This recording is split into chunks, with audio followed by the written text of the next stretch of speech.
Bonjour à toutes et à tous et merci d'être avec nous. Nous voulons savoir et comprendre, vous le savez, avec nos invités et avec vos témoignages, vos questions au 0826 300 300 tous les matins entre 10h30 et midi et demi. C'est un vrai plaisir de vous savoir là.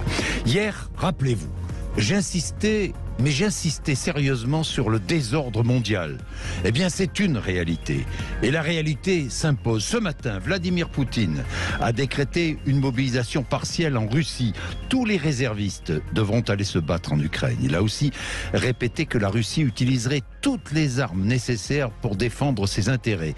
L'Occident a dépassé les limites, a-t-il dit ce matin. L'objectif de l'Occident est de détruire notre pays, a-t-il ajouté. Moscou va parrainer les référendums organisés dans 4 régions séparatistes de l'Ukraine entre les 23 et 27 septembre, vendredi et lundi. Pourquoi Moscou organise-t-il ces référendums? Pourquoi une mobilisation partielle? Pourquoi ce discours anti-occidental de Vladimir Poutine? Dans un instant avec nous, Lucas Aubin, qui sera là, directeur de recherche à l'IRIS, auteur de Géopolitique de la Russie aux éditions de la Découverte. Poutine a-t-il déclaré la guerre à l'Occident? C'est la question que je pose ce matin avec gravité.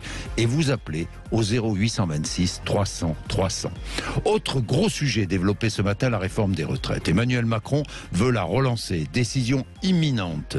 Nous devons travailler plus, cela veut dire être plus nombreux à travailler, déclare Olivier Dussopt, le ministre du Travail. Alors quelles sont les options? Repousser l'âge légal de départ à la retraite, allonger la durée de cotisation. Cette réforme est-elle indispensable? Quelle initiative le gouvernement va-t-il prendre pour essayer de faire adopter sa réforme? Là encore, débat entre 11h et midi sur l'antenne de Sud Radio, 0826 300 300 avec nos invités. Et puis je vous pose la question, quel est selon vous l'âge idéal de départ à la retraite? Tout dépend effectivement du travail. J'entends tout de suite, vos remarques, tout dépend effectivement du travail que l'on effectue et de la difficulté de ce travail. Vous en parlez, nous en parlons tout à l'heure. 0826 300 300 entre 11h et midi. Ces deux gros sujets d'actualité qui vont nous guider tout au long de la matinée. Mais je vais commencer évidemment avec la dernière information et avec Lucas Aubin qui est avec nous. Lucas Aubin, bonjour. Bonjour. Merci d'être là, Lucas Aubin. Je rappelle que vous êtes directeur de recherche à l'IRIS, que vous êtes auteur de la géopolitique de la Russie aux éditions de la Découverte. Important discours de Vladimir Poutine ce matin. Nous allons reprendre ce qu'a dit le président russe. D'abord, il a dit une première chose, si jamais les intérêts de la Russie sont menacés, nous allons utiliser toutes les armes à notre disposition. Quand je regarde et je lis avec attention tout ce que Vladimir Poutine a déclaré, je constate la stratégie de Poutine. Poutine semble, on va prendre le dossier dans son entièreté. Poutine, aujourd'hui, la situation, Lucas Aubin, est en difficulté militaire en Ukraine. On est bien d'accord, c'est cela. C'est ce qui guide en fait tout son discours, Lucas Aubin. Oui, complètement. Disons que ce qui est étonnant dans ce discours, c'est qu'il y a beaucoup de choses qui ont déjà été dites en fait au début de la guerre. En réalité, ça fait très longtemps que Vladimir Poutine se dit en guerre contre l'Occident. En réalité, ça fait très longtemps, depuis la première semaine de l'invasion, que Vladimir Poutine agite la menace nucléaire. Et en réalité, il recrutait déjà des militaires chez les conscrits, dans les prisons et même dans les hôpitaux psychiatriques. Donc en fait, il a simplement là sanctuarisé, si vous voulez, ce qu'il faisait déjà auparavant. Et évidemment, pourquoi il le sanctuarise maintenant? Pourquoi il le dit à travers ce discours qui est très martial? Parce qu'il faut qu'il donne à sa population du biscuit, j'allais dire, c'est-à-dire qu'il faut qu'il explique qu'il a toujours les choses en main, que la Russie a des ressources, et il faut en avoir, puisque Vladimir Poutine lui-même le dit, la Russie est en guerre, non pas contre l'Ukraine, mais contre l'Occident. Et on en parlera probablement tout à l'heure, mais ce discours, il a évolué. En fait, il a commencé à le prononcer dès 2007, et année après année, il l'a peaufiné, il l'a détaillé jusqu'à arriver à aujourd'hui à un discours très clair, très martial, où il appelle finalement la population russe à se mobiliser. Alors, est-ce qu'aujourd'hui, il prononce ces discours parce qu'il sait les difficultés de son armée en Ukraine ? Parce que l'offensive, parce qu'il ne peut pas faire face aujourd'hui à l'offensive ukrainienne. Oui, complètement. Il espérait, en fait, bien plus que ça, probablement. Et les premières semaines de conflit l'ont montré. C'est-à-dire que lui, ce qu'il voulait, c'était aller à Kiev, c'était destituer Zelensky, mettre un homme politique ou une femme politique fantoche à sa place, pro-russe, bien entendu. Cet objectif n'est pas atteint. Là, aujourd'hui, finalement, il se rabat sur les régions de l'Est de l'Ukraine et du Donbass. Finalement, il aurait très bien pu faire ces référendums avant même l'invasion, en réalité, puisque déjà sous contrôle de pro-russes à la solde de Moscou. En réalité, c'est une façon de garder la face, mais ça n'est pas forcément une victoire sur le terrain. Voilà, ce n'est pas une victoire sur le terrain. Alors, parlons de ces référendums. Écoutons un peu ce qu'a dit ce matin Vladimir Poutine, c'est traduit. Hein.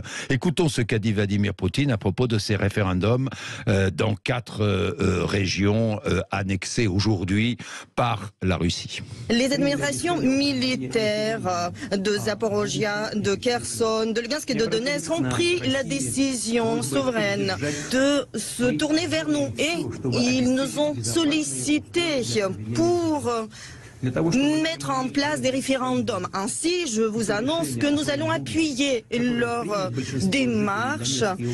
Et dans le cadre des référendums, les habitants de la région de Lugansk, de Donetsk, de Zaporozhia, de Kherson pourront se prononcer sur leur sort. Voilà. Référendum, oui, référendum dans des régions qui ont été bombardées, dans des régions où la population, une bonne part de la population a fui. Quelle valeur ont ces référendums ? Ces référendums ont peu de valeur dans le sens où finalement ces zones ne sont pas contrôlées à 100% déjà par l'armée russe. Oui. Donc c'est-à-dire que la Russie va se retrouver avec à sa tête 4 nouvelles régions, mais elle va être de facto en guerre contre l'Ukraine. C'est donc une stratégie. Hein.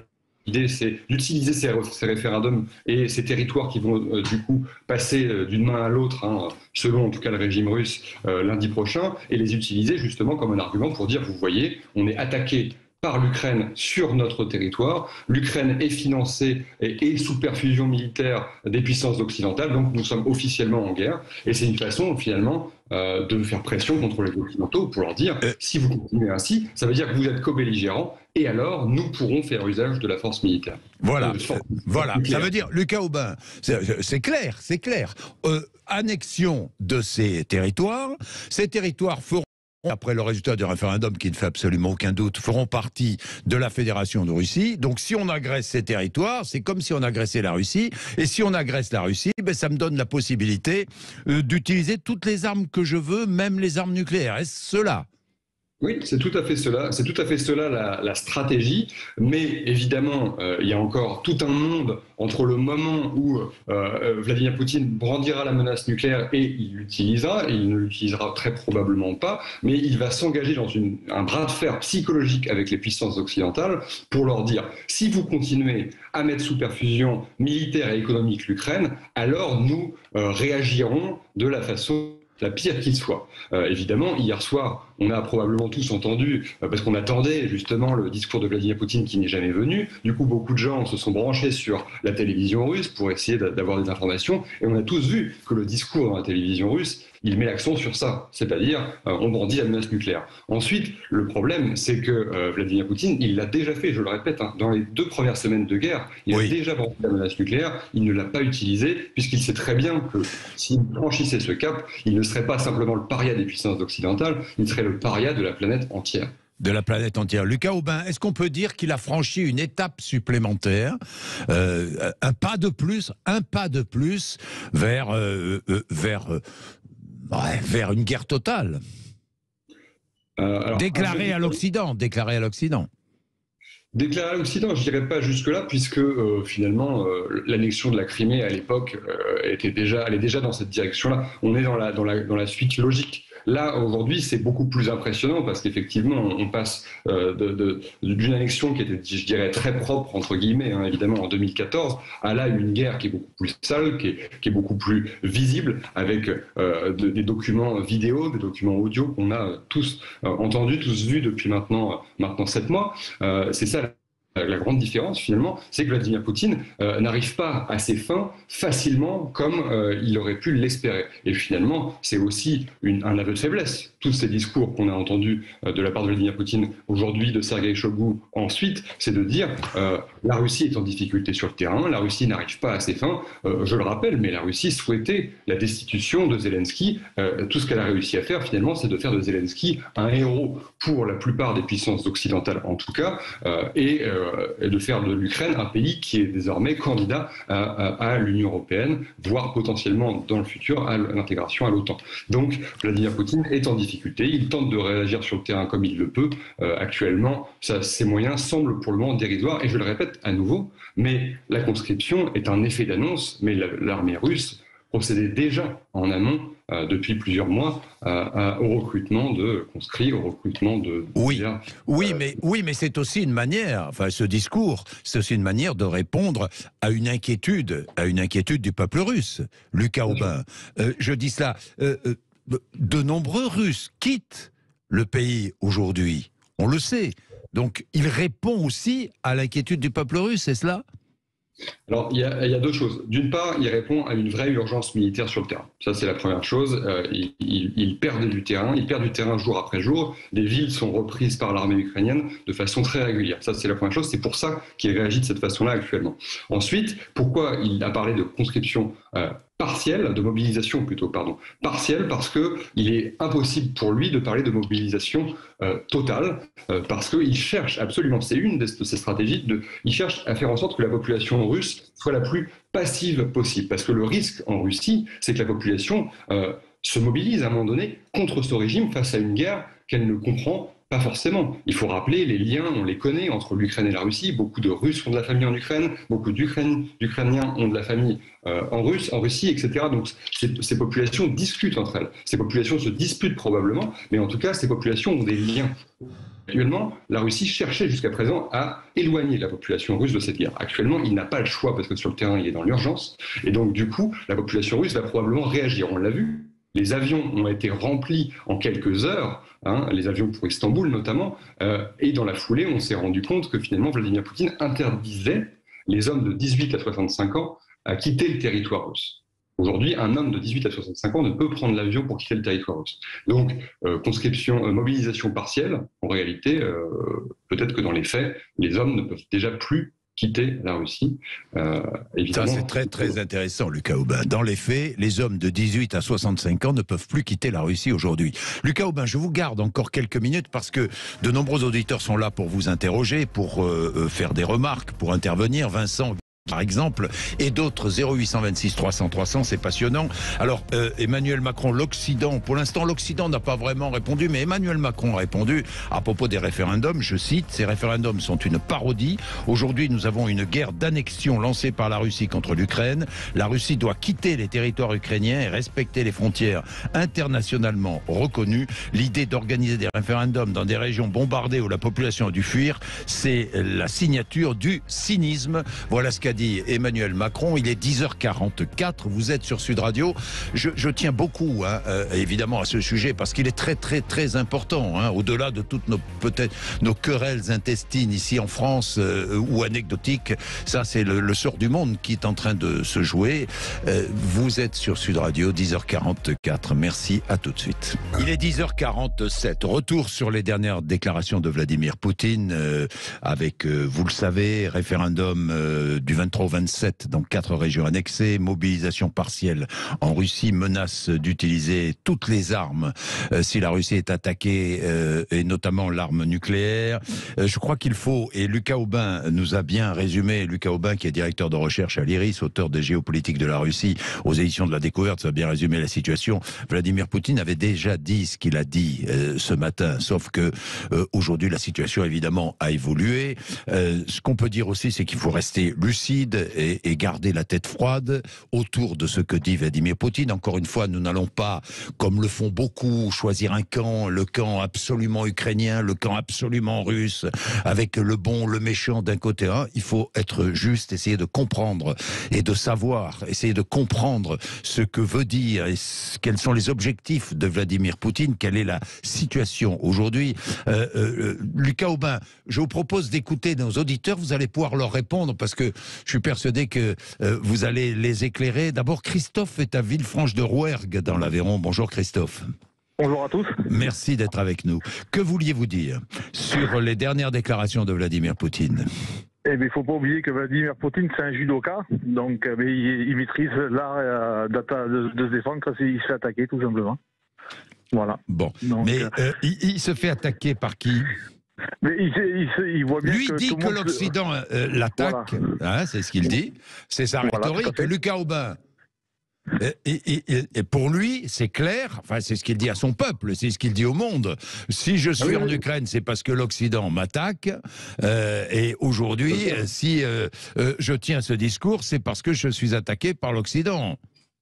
Tout à fait. En fait, ce qu'il faut comprendre, c'est que lui, il considère que l'espace post-soviétique, les 14 anciennes républiques de l'espace post-soviétique, qui étaient sous la direction de Moscou à l'époque, et donc de la Fédération de Russie, enfin de la Russie plutôt, sont précarés. En gros, qu'il doit avoir la primeur de l'influence dans la région. Or, il s'avère que ces 14 anciennes républiques, elles ont des intérêts divergents, que chacune ont décidé de prendre un chemin différent, et il s'avère que l'Ukraine a décidé, à l'époque de Yanukovych, fin 2013, début 2014, de faire une révolution du Maïdan, d'élire ensuite un président de façon démocratique, Poroshenko, puis un nouveau président de façon démocratique, Zelensky. Il s'avère que ces deux présidents n'étaient pas pro-russes. Et pour Vladimir Poutine, c'est évidemment un grand drame. C'est un grand drame dans le sens où Kiev, donc Kiev, comme on le dit en ukrainien, c'est le berceau de l'histoire russe.